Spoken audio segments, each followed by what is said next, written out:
Investing in direct plans is the smarter way to SIP in funds, but you need to know how to select a fund that is most likely to outperform its benchmark index in the future.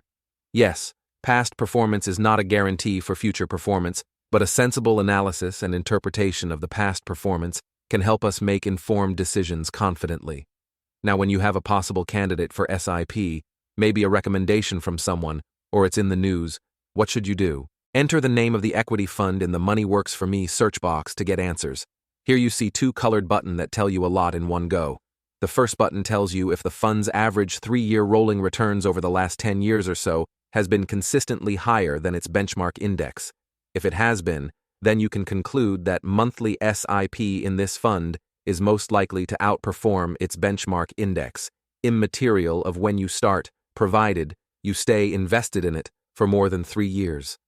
Funds with green on performance are consistent outperformers, orange are somewhat consistent outperformers, and red are not, so they are best avoided. The second button gives you a sense of the quality of its portfolio.